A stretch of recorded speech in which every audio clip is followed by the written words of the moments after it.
Marshall, North Carolina is known as the town that's 1 mile long and 1 street wide.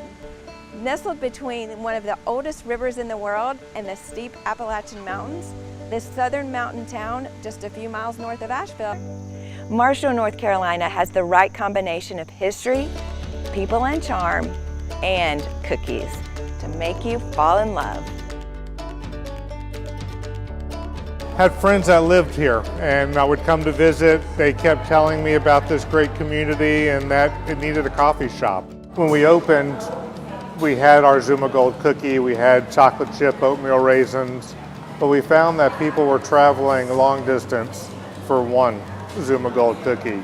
A $1 cookie, people would drive from Black Mountain, from Hendersonville, just all over the community, and the word sort of spread around. It's a love affair between cookie and community, basically. It's more of a destination than it ever has been in my lifetime for sure, and maybe even in the history of the town. It's that sort of thing gives a life to a place that you can't really define. It's just the beauty and the tranquility of being here in this lovely valley that along the second oldest river in the world, in the oldest mountains of the world, that gives you a peace that's beyond understanding. This is a potential historic event with catastrophic, deadly consequences. Hurricane Helene is now a Category 4 as the Gulf Coast of Florida prepares to take a direct hit. This is not a maybe. This is on track to happen. The worst is yet to come, and here in the mountains, we have already seen flooding from the heavy rain before we even feel the impacts of Helene. This is the problem. Look at it go to the north here into Georgia. It likely remains a hurricane, heads right up into the Atlanta metro area, and this cone of uncertainty isn't very wide, it's very narrow because we're very confident it's going to go just to the west of Asheville, crossing some of our mountain counties. Very high impacts of flooding, slides, we're talking land and mudslides, and also the wind threat. We had about 30 minutes of slow to steady rainfall. Now it is torrential. You can see in this business behind me a sort of suit shop place. People inside are clearing out the shelves in preparation for Helene. Duke Energy has mobilized nearly 10,000 crew members across the Carolinas. Buncombe County leaders are sounding the alarm about what we're expecting from this storm. Historic flooding is anticipated right along the French Broad and the Swannanoa rivers, and they are asking everyone in the Fletcher and the Biltmore Village areas to go ahead and self-evacuate and take this storm seriously.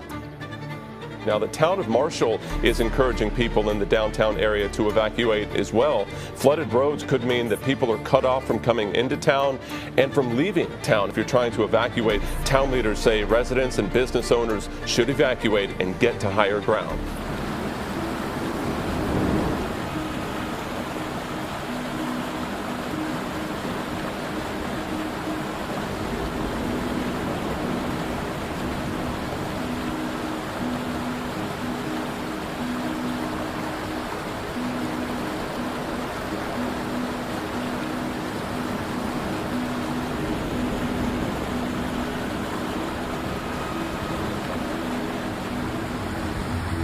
Downtown Marshall, North Carolina. Right now,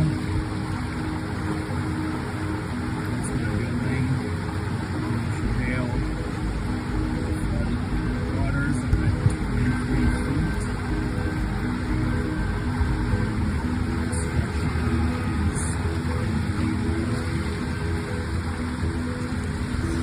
Glass is breaking at Zuma. Floating out of the building.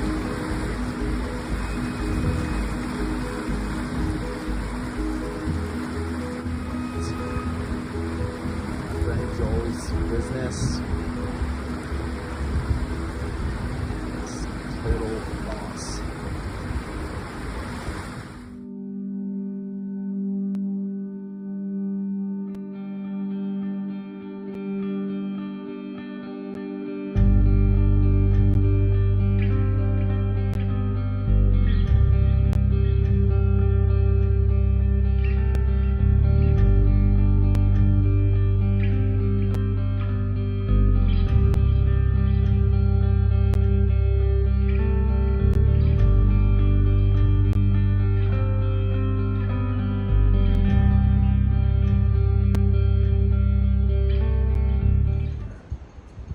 Yeah, I did.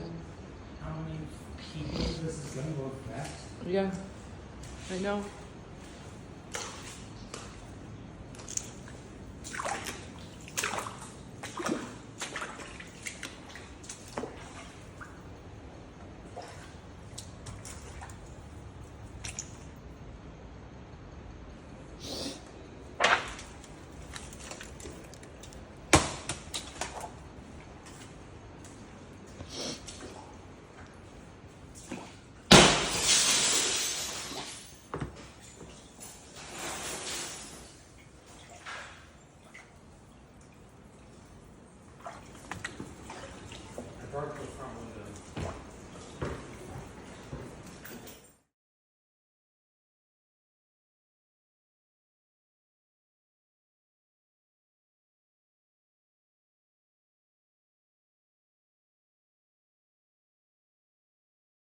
Your brain, and what it was we didn't wait for anyone to come and save us.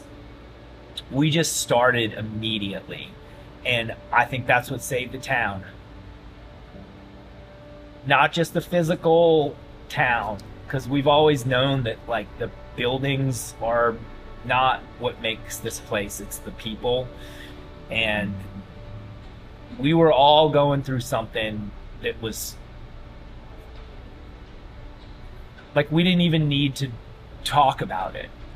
Like that's what I remember being really powerful, was like people were like, I don't know what to say, and I was like, dude, we don't have to say anything. Like you don't need to talk, because I'm going through what you're going through, and like you just look at someone and there's a knowing, there's an understanding, and like talking wasn't gonna help.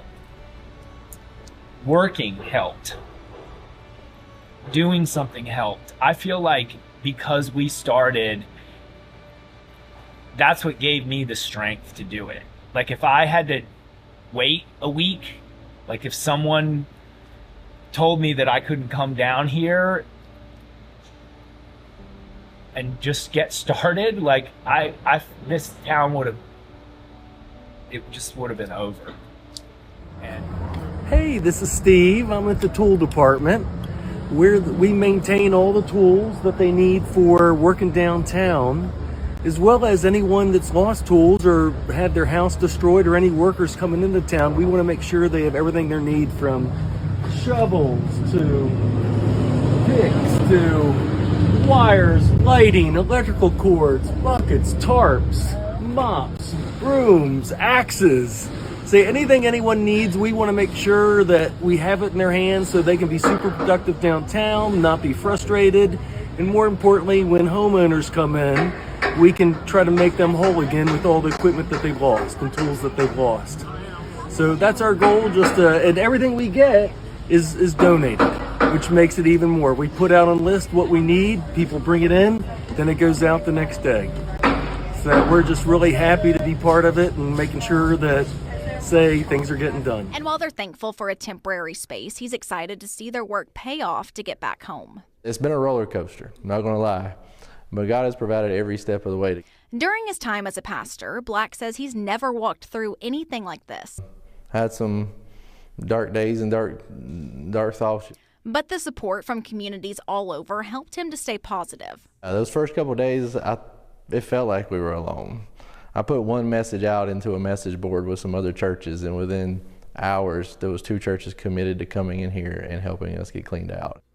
For Black, looking around at the progress made, he says he's just thankful. So there's a lot of good things we've taken from this, and we've really seen God work in the middle of this, and wouldn't want it to necessarily go through it in the exact same way, but there's some things that I wouldn't take back either.